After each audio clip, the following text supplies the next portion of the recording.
Y fíjense que sujetos armados amenazaron a reporteros en el funeral del periodista Armando Linares. Pareciera broma esto, ¿no? Que después de este hecho todavía tengan ese atrevimiento.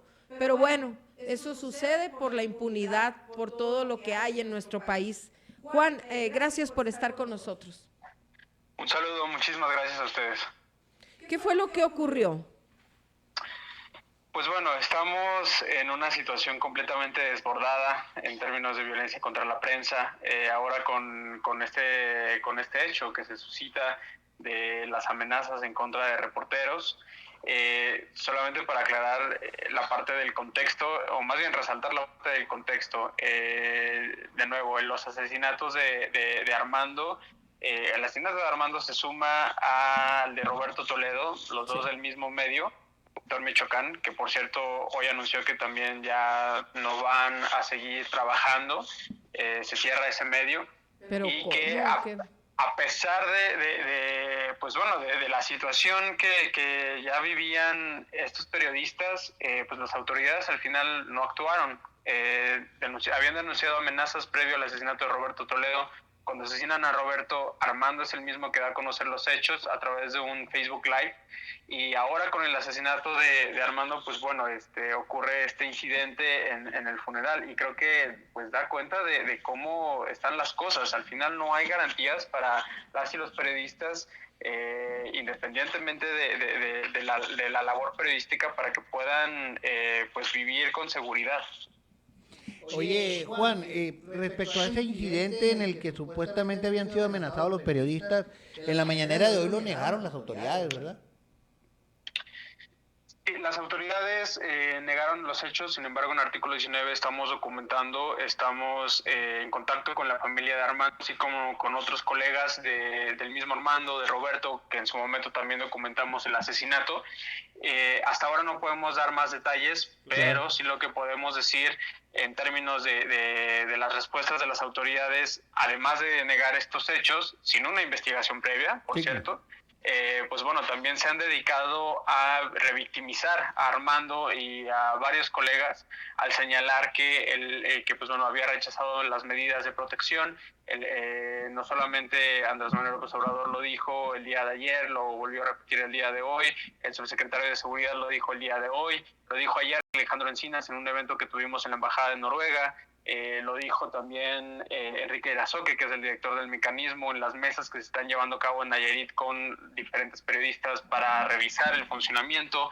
En fin, se ha reproducido este discurso de que ahora resulta que las y los periodistas son los responsables de su seguridad, que tendrían que confiar en el mecanismo para que, como si fuese el estar inscrito o inscrita en el mecanismo ya por sí solo ya generara, pues bueno, asegurara que no te pudiera suceder nada, ¿no?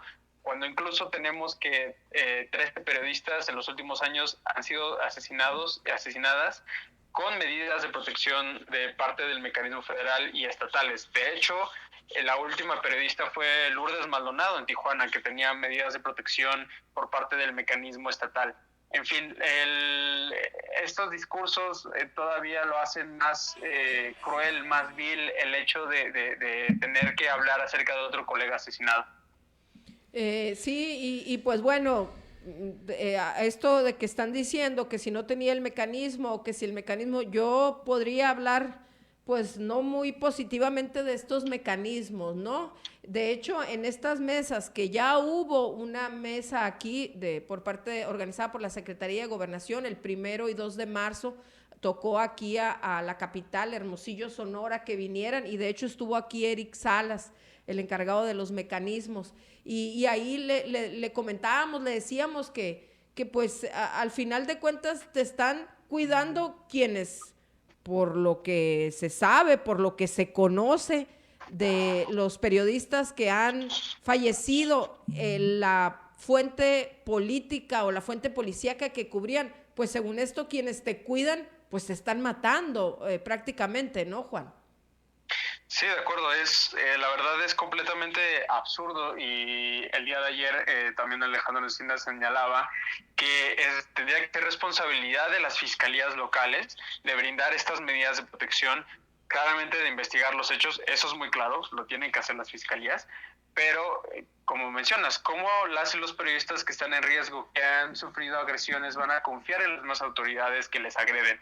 4 de cada 10 agresiones que documentamos en el artículo 19 son cometidas por agentes del Estado, funcionarios públicos, elementos de seguridad pública o del Ejército, de la Guardia Nacional, de la Marina. Y claramente el Estado, pues en principio, si no investiga los crímenes cometidos por la delincuencia organizada relacionados con periodistas, pues tampoco se investiga a sí mismo y no hay responsabilidad. Se niega la responsabilidad que tiene el Estado de brindar justicia, verdad, y de asegurar la no repetición de estos hechos. Y estas declaraciones pues enrarecen aún más el debate y generan todavía mayor enojo dentro del gremio, porque no hay, de nuevo, estamos hablando de otro asesinato. No estamos, parece en las últimas semanas de lo que va del año, ¿no?, que hemos constantemente hablado de otro periodista más. Esperemos que no se repita la siguiente semana, la semana que sigue, ¿no? Pero al final el asesinato de Armando pues no nos da confianza para asegurar que la situación se va a calmar, y mucho menos las declaraciones de las autoridades. Pues qué triste que la mayoría de los ataques y también de esta revictimización pues venga desde el propio poder, Juan. Y bueno, en caso de que algún periodista, algún colega, incluso algún activista o alguna organización social requiera protección, ¿cómo puede uno pues acogerse a esos mecanismos a través de artículo 19, Juan? Pues sí, de entrada mencionar que justo es el Estado el que tiene la obligación de brindar protección a las y los periodistas. Okay. Sabemos que está fallando, pero al final estos mecanismos de protección pues son el reconocimiento de un derecho, una lucha de periodistas y de defensores y defensoras de derechos humanos de muchísimos años. Y eso pues claramente en las mismas mesas, ¿no? O sea, que ahorita se llevan a cabo en Tepic, ya estuvieron en Hermosillo, ya estuvieron en Oaxaca. De hecho, las de Oaxaca fueron días después del asesinato de Eber López. En el artículo 19, cuando tenemos conocimiento, documentamos los hechos, tenemos interlocución con los mecanismos, claramente preguntamos a las y los periodistas qué es lo que quisieran hacer. Hay muchos como el caso de Armando, que pues no confiaba en las autoridades, ¿no? Ha habido casos también así, el de Rubén Espinosa, pero que para nada justifican los crímenes y los asesinatos. Es importante saber que incluso los periodistas que son beneficiarios y beneficiarias del mecanismo de protección, pues bueno, también no es que se las vean más fáciles, ¿no?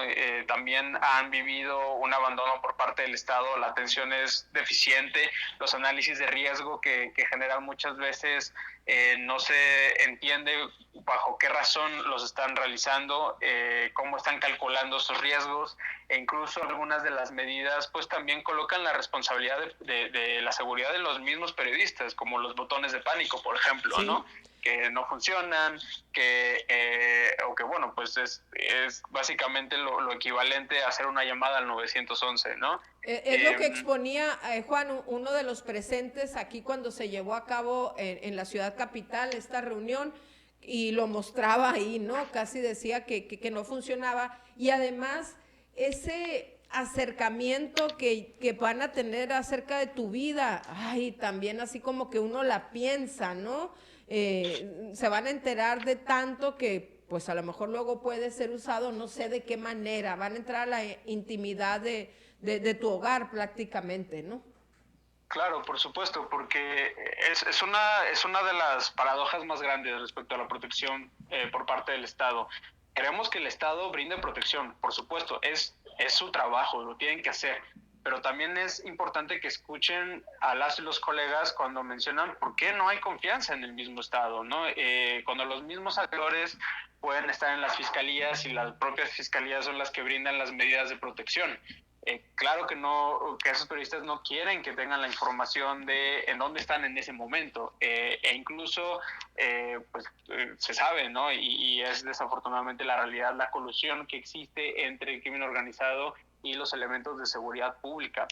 Pero también hay que entender que a pesar de todo esto que se manda un mensaje muy confuso a la sociedad, sí. Sobre todo a quienes claramente no son periodistas y que no saben de estas circunstancias, cuando el Estado, el presidente, el subsecretario de Gobernación, otros funcionarios de alto nivel están diciendo, pues bueno, no querían las medidas de protección y pues bueno, ahí están las consecuencias. Se manda un mensaje muy equivocado, porque al final los mecanismos de protección pues no resuelven por sí solo el tema de la violencia contra la prensa, no son la panacea.